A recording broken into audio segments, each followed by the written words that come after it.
한 주간 평안하셨습니까? 요즘 진짜 건강 조심하셔야 됩니다. 특별히 코로나 정말 조심하셔야 되고요. 마스크 더 잘하셔야 됩니다. 제가 기도하고 시작하겠습니다. 고마우신 아버지 하나님, 은혜를 감사드립니다. 오늘도 하나님의 은혜로 한 주간 하나님의 날개 아래 보호하여 졌다가 또 이렇게 주일날 하나님 앞에 예배드릴 수 있도록 허락하심을 감사드립니다. 아버지 하나님 도와주시옵소서.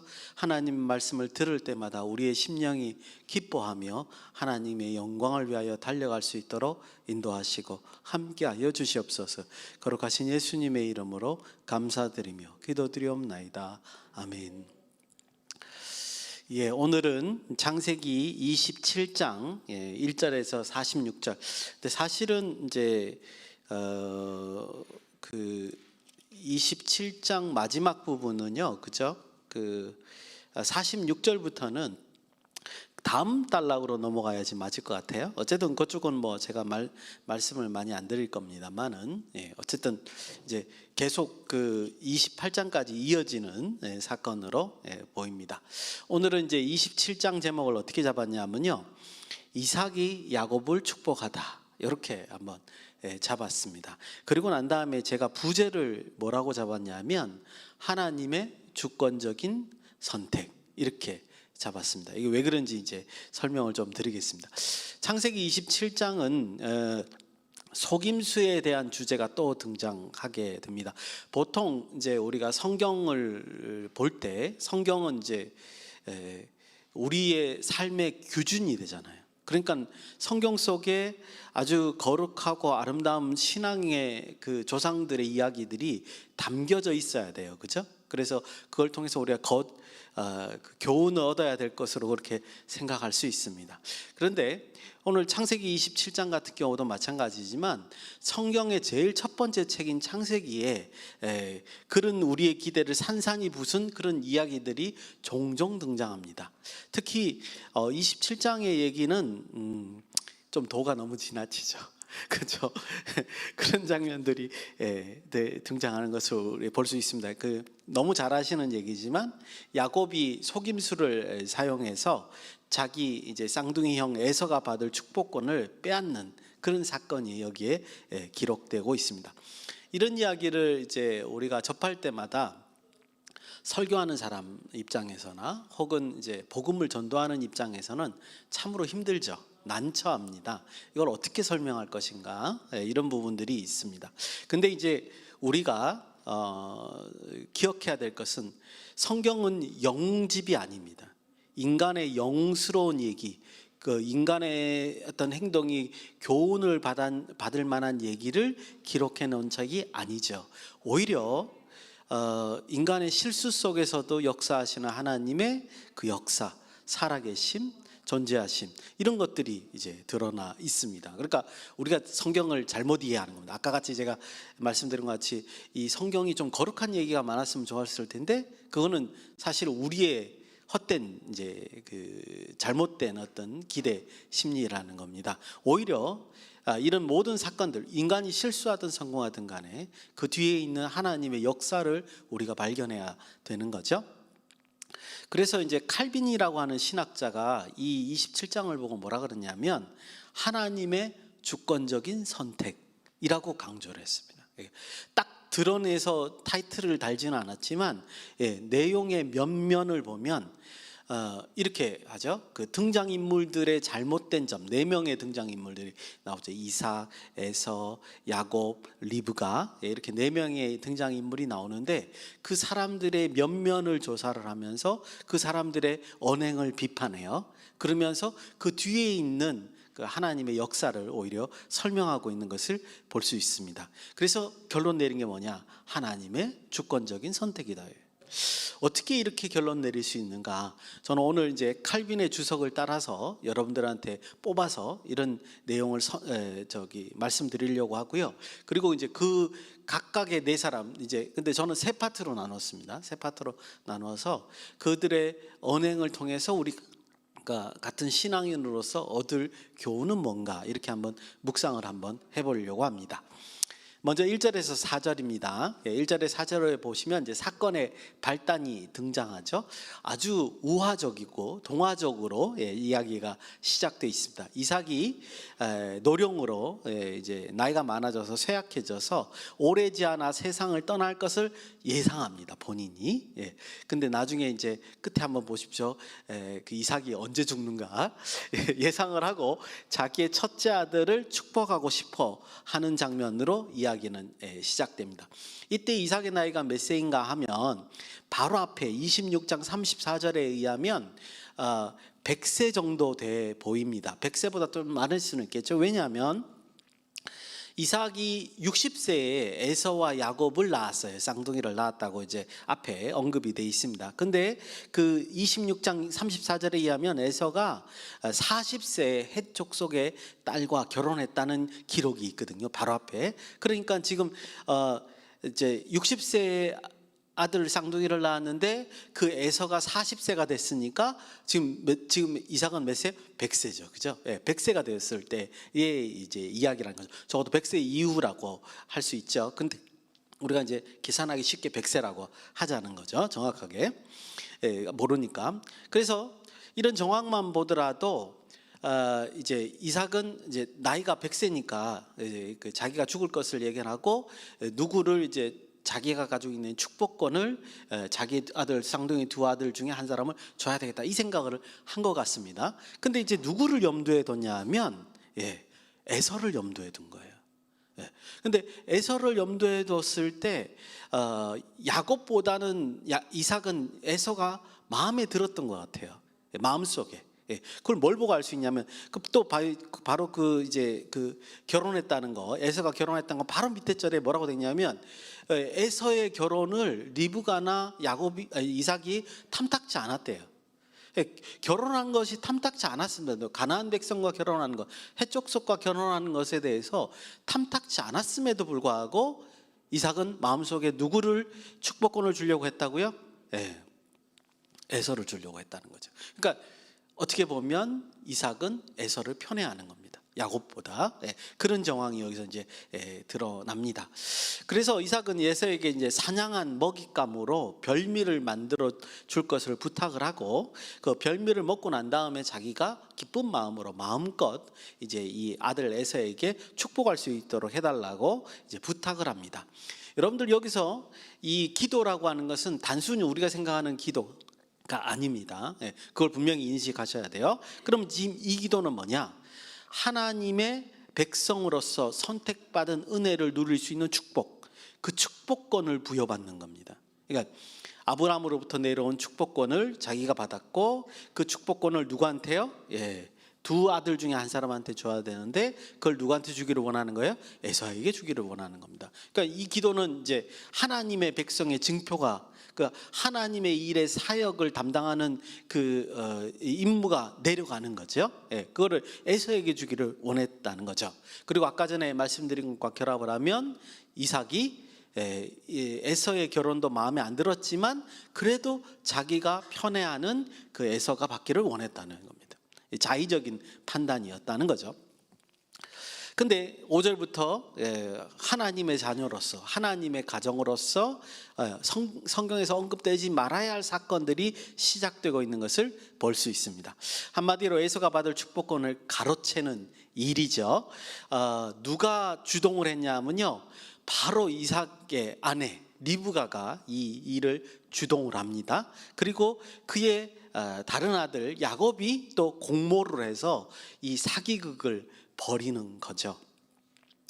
27장을 읽으시면 충분히 이 내용이 무엇인가를 아실 수 있기 때문에 제가 이 사건을 다시 언급하려고 하진 않겠습니다. 오히려 그보다는 그 자세형 내용을 언급하기보다는 그 주요 인물들의 어떻게 언행하는가, 그리고 그 사이에서 하나님이 어떻게 역사하시는가, 뭐 그런 것들을 좀 묵상해 보면서 칼빈이 우리에게 주는 그런 교훈들을 한번 살펴보려고 합니다. 먼저 이제 리브가를 한번 보시죠. 리브가의 말들 가운데 13절이 아주 리브가의 행동, 자기의 행동이 어떻다는 것을 잘 드러내는 말씀인 것 같아요. 13절을 제가 읽어드리겠습니다. 어머니가 그에게 이르되, 이제 어머니가 리브가예요. 내 아들아, 이제 야곱에게 얘기하는 겁니다. 너의 저주는 내게로 돌리리니 내 말만 따르고 어서 가져와라. 이렇게 얘기합니다. 이제 뭘 하는 장면이죠? 예, 그 에서는 사냥하러 갔고, 사냥하는 짐승을 잡아올 땐 시간이 걸릴 거 아니에요. 근데 빨리 가서 이제 새끼 염소라든가 이런 걸 잡아서 요리를 해줄 테니까 이제 아버지한테 들고 와서 축복을 받아라라는 그런 일을 지금 리브가가 누구한테? 야곱한테 지금 주문을 하는 겁니다. 여기서 우리가 이제 생각해 볼 거는요, 이들이 하나님을 아는 백성이잖아요. 그렇죠? 예. 그런데 리브가가 주제넘게 속임수를 실행하는 아들의 저주를 자기가 받겠다고 자청하고 있습니다. 이거는 요즘 말로 하면 뭐죠? 선을 넘는 거죠. 예. 자기가 축복금도 없지만 저주를 이렇게 저렇게 받는다. 이건 정말 선을 넘는. 감히 왜 이런 무리한 일을 리브가가 저지를까? 이런 의문이 들 정도로 엄청난 일을 리브가가 벌입니다. 칼빈은요, 창세기 25장 23절 이제 그 이게 뱃속에서 아기가 이렇게 다투니까 이삭이 이제 하나님께 이제 물었을 때 하나님이 대답해 주시는 장면이죠. 큰 자가 어린 자를 섬기리라. 이렇게 이제 이미 하나님이 선언하셨어요. 그러니까 야곱이 그 에서의 섬김을 받겠다. 야곱이 이제 어떤 축복권을 받는다라는 어떤 그런 말이 하나님 말씀이 있었다는 거죠. 그 말씀의 실현이 있을 거라고 리브가가 생각했기 때문에 이런 엄청난 일을 벌였을 것이다. 칼빈은 이렇게 해석하고 있습니다. 만약 그렇다 할지라도요, 그렇다면 더더군다나 리브가가 자기의 남편을 설득하지 못한다 할지라도, 그러니까 하나님 말씀이 이랬지 않습니까? 이렇게 설득하지 못한다 할지라도 절대로 이 비합법적인, 불법적인 이런 일을 벌이는 것은 합당하지 않죠. 기다릴 수 있었습니다. 그렇죠? 오히려 기다림을 통해서, 경건한 모습을 통해서 하나님의 역사를 볼 수 있을지도 몰랐습니다. 이 좋은 기회. 왜냐하면 하나님 뜻이 그렇다는 걸 알고 있었다고 한다면 하나님이 그렇게 역사하실 거 아니에요. 이삭의 입술을 조종하실 거 아니에요. 그리고 무슨 사건이 있어서 그 사건들을 비틀 거 아니에요. 그저 하나님이 그분의 원하시는 뜻으로. 그런데 왜 리브가는 이런 엄청난 일을 벌여서 자기가 그것을 돌리려고 하느냐. 왜 이렇게 했을까요? 이 일을 벌이면요, 남편의 배신감을 갖게 할 겁니다. 그리고 형제 사이에 앙심과 반목을 가져올 겁니다. 기껏 해봐야 내 식구, 그죠? 이 내 식구가 찢어지는 그런 아픔을 겪게 될 겁니다. 근데도 전혀 주저하지 않고 리브가는 이 일을 벌입니다. 안타깝죠. 저는 이제 리브가의 이 단적인 이 행위를 통해서 이제 교훈을 받을 수 있다고 생각합니다. 물론 칼빈의 이제 생각을 제가 따와서 말씀을 드립니다. 우리는요, 자신이 받은 소명이 있죠. 그 성도로서 받은 소명이 있습니다. 근데 그 소명을 수행할 때 겸손하고 신중한 그 실행을 해야 된다. 이런 것을 교훈받을 수 있다고 생각합니다. 감히 자신에게 허용된 한계를 넘어서는 행동을 하면 안 된다는 거죠. 여기서는 리브가가 감히 축복권에 대해서 관여를 했다는 겁니다. 하나님보다 앞서서. 그것이 아무리 하나님의 선언의 바탕으로 한 행동이라고 할지라도 우리는 이 점을 생각해야 됩니다. 그 하나님을 아는 지식이 항상 우리 경건한 마음을 다스리지 않을 수 있다는 생각을 하셔야 돼요. 그러니까 하나님의 뜻이 거기에 있었다는 걸 알았다는 것으로 내 행동이 아무렇게나 해도 된다라고 생각하는 것은 굉장히 위험천만한 생각이라는 거죠. 그 지식이 나의 마음을 그 지배하지 않을 수 있다는 생각을 하셔야 된다는 겁니다. 그리고 이 모든 행동들이 성령의 지혜로 하는 행동이 아닐 수 있다는 생각을 우리는 하셔야 됩니다. 하나님의 뜻이 거기 있어. 그렇다고 해서 우리의 모든 수단이 정당화되지는 않을 수 있다는 거죠. 그런 것을 우리는 잘 기억해야 될 것 같습니다. 이 단적인 예로 칼빈은 이 리브가의 상태를 어떻게 표현하냐면 이렇게 표현합니다. 무지와 실수의 구름에 쌓여 있다라고 평가했습니다. 새겨들을 만한 얘기죠. 우리가 하나님의 뜻은 뭔지는 아는데 그 하나님의 뜻을 실행하는 과정에서 무지와 실수를 저지를 수 있는 거죠. 종합적으로 리브가는 신앙의 중심은 잡고 있었습니다. 그러나 세부적인 일에 있어서 무지나 어떤 다른 욕망 때문에 하나님께서 원하시는 길에 약간 비켜서는 그런 모습을 우리가 볼 수 있었습니다. 그리고 여기서요, 또 하나 중요한 사실을 우리는 기억하셔야 됩니다. 그럼에도 불구하고 하나님께서는 그 하나님의 선하심을 따라서 리브가를 사용하십니다.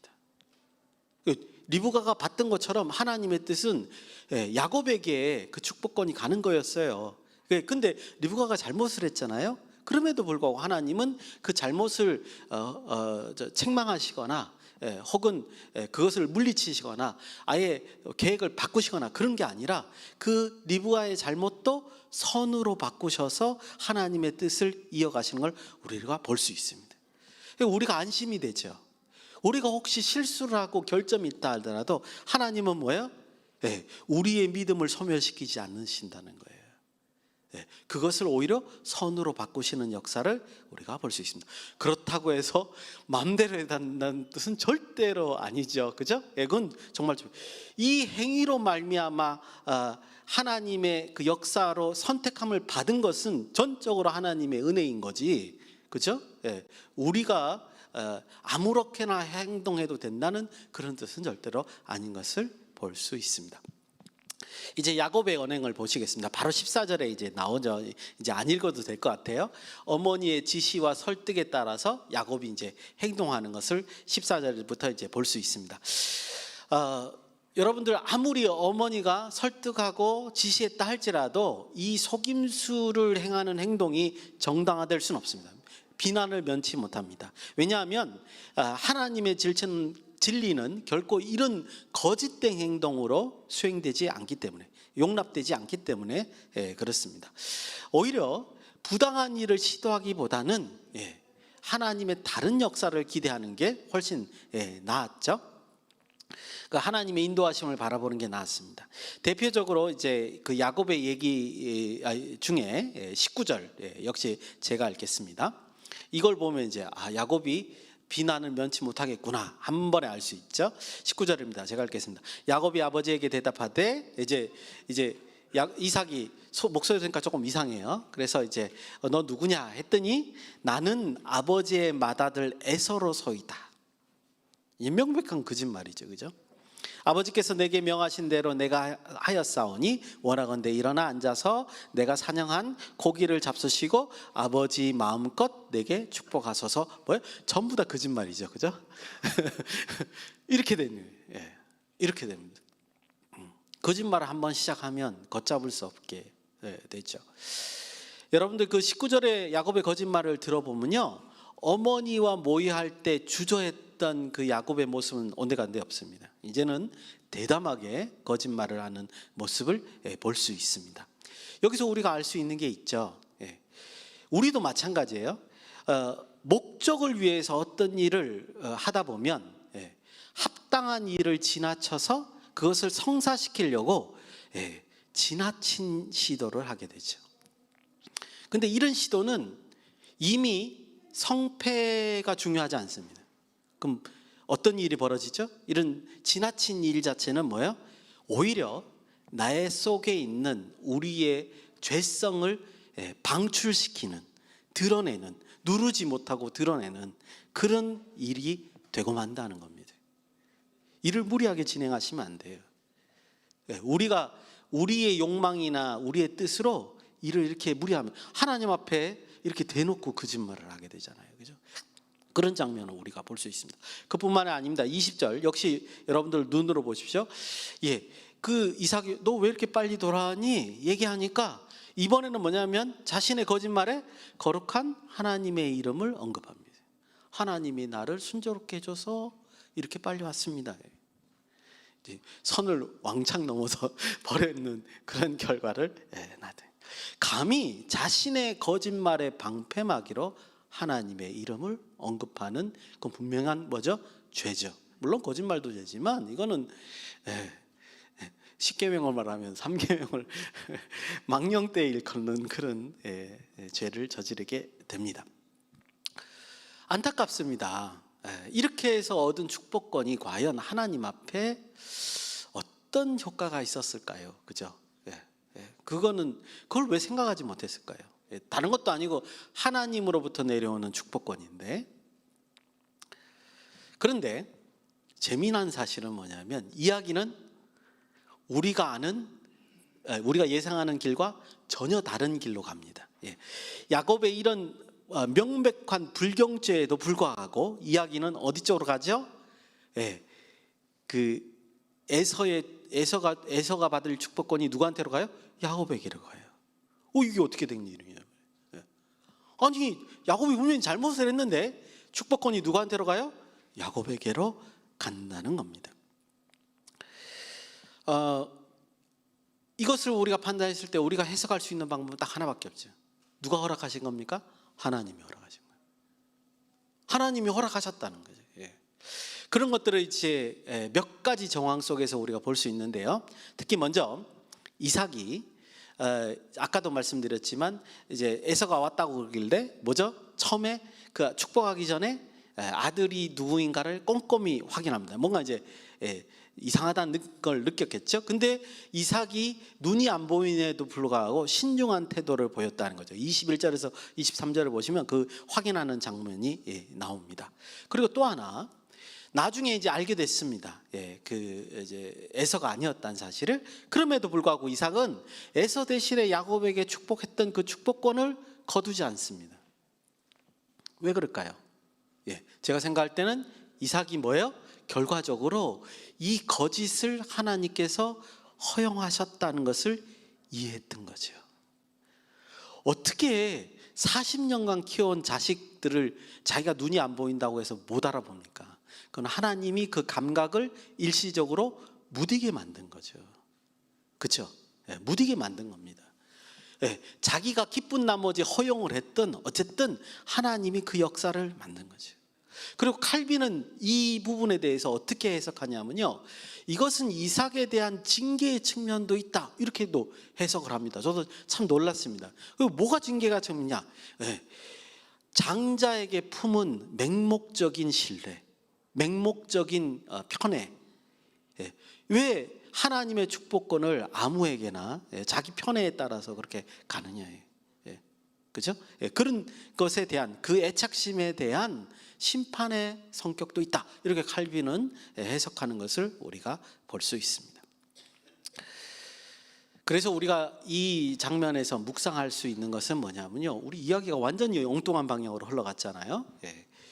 우리의 시각이요, 우리의 삶의 현장에서 항상 하나님의 입장에서 살펴봐야 한다는 거예요. 정말 중요한 부분인 것 같습니다. 그게 비록 억울한 누명이나 속임수나 부정한 수단으로서 내가 피해를 입었다 할지라도 우리는 뭐예요? 누구의 입장에서? 하나님의 입장에서 살펴봐야 된다는 거예요. 왜냐하면 하나님의 뜻이 우리가 잘못 생각해서 저쪽 방향이 있는데 우리는 딴 데로 갈 수도 있었기 때문에 그렇죠.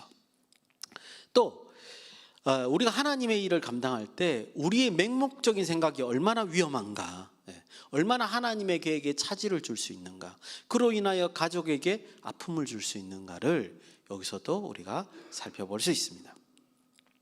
어쨌든 하나님께서는 이 부조화를 하나님의 선으로 바꾸시는 역사를 합니다. 그래서 야곱이 축복을 받게 되죠. 그래서 이제 마지막으로 이제 야곱의 축복받는 장면, 우리 27절에서 29절 한번 같이 읽어보고요. 그 다음에 이제 마지막 에서의 입장을 이 두 개를 한꺼번에 살펴본 다음에 이제 말씀을 마치려고 합니다.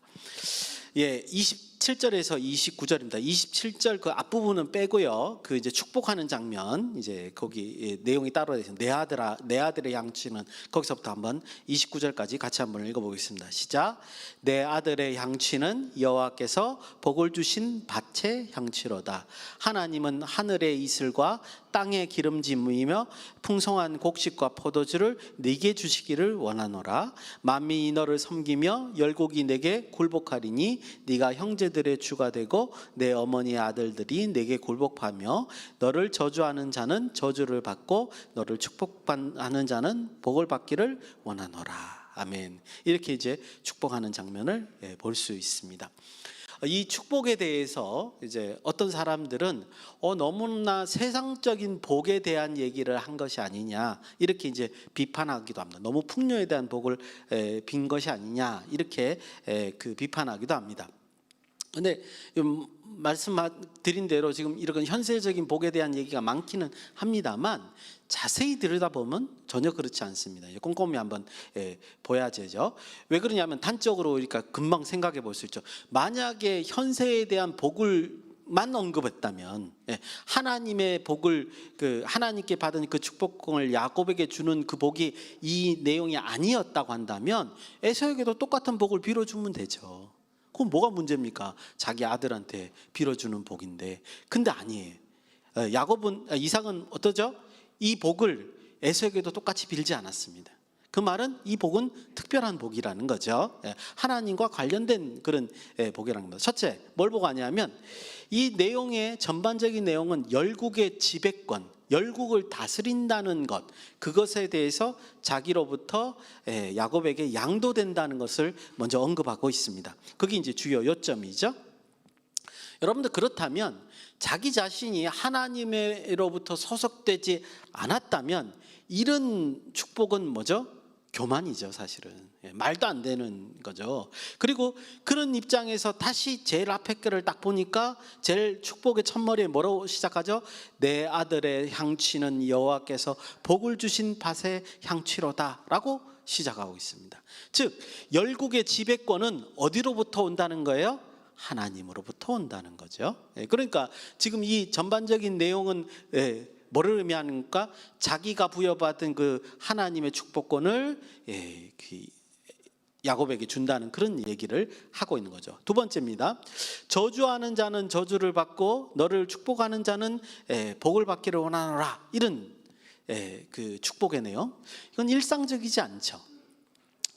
정말 앞에 거하고 똑같이 너무 교만한 말이기도 합니다. 어떻게 축복과 저주가 그 사람에게 있어? 근데 이 이상한 말이 역시 우리는 뭘 생각하게 하죠? 아브라함이 받았던 만민의 복의 근원이 된다는 그 창세기 12장의 약속, 그것을 생각하게 되죠. 그리고 앞에 아브라함과 이삭의 사건들을 보면 그게 사실이었다는 것도 너무나 잘 알게 되고요. 즉 이 축복의 내용만큼은 적어도 뭐예요? 하나님의 축복이 아브라함, 이삭, 야곱에게 전달되고 있구나라는 사실을 너무나 명백하게 알려준다고 볼 수 있습니다.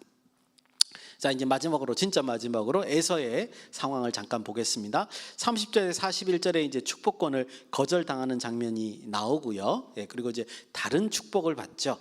다른 축복에 대한 얘기도 하려고 하다가 시간상 제가 생략을 했습니다. 반면에 이삭은 비록 속임에 인한 축복이라도 그 축복권을 인정받고 있습니다. 근데 그러니까 이제 에서가 어떻게 했냐면 이삭에게 다른 축복이라도 해달라고 막 쪼릅니다. 그래서 이제 정작 다른 축복을 받죠. 근데 한 발 더 나가서 41절에 가면 에서가 어떻게 하죠? 아버지가 돌아가신 후에 야곱을 죽일 것이다, 이렇게 결심하는 장면이 나오고, 그 얘기를 들은 리브가는 야곱에게 알려줘서 야곱이 이제 도망가게 되는 일이 벌어지게 되는 거죠. 근데 이 모습을 보면 에서가 억울하죠. 억울한 일을 당했습니다. 하지만 안타깝게도 에서는 하나님의 역사, 하나님의 선택, 이런 것을 알지도 못하고 인정하지도 못합니다. 이 일이 이렇게 벌어졌을 때 과연 야곱의 속임수로만 이 일이 결정될 거냐는 거죠. 왜요? 하나님의 축복권이니까. 하나님의 허락이 없이는 이런 거를 함부로 받을 수 없는 거죠. 재산 받는 것도 아니고, 그죠? 물론 이제 재산에 관한 언급으로 이해할 수도 있겠습니다만, 아까도 말씀드린 것 같이 이 축복권은 아브라함으로부터 받은 하나님이 부여한 이 가정의 축복권이란 말이죠. 그러니까 생각을 조금만 깊이 했었으면, 묵상을 했었으면 이 일은 하나님이 허락하신 것이다라고 인정할 수밖에 없어야 됩니다. 근데 그러지 않는 거예요. 오히려 야곱을 죽이려고 해요. 이거는 한마디로 말하면 하나님 앞에 대항하는 행위가 돼버립니다. 물론 억울하죠.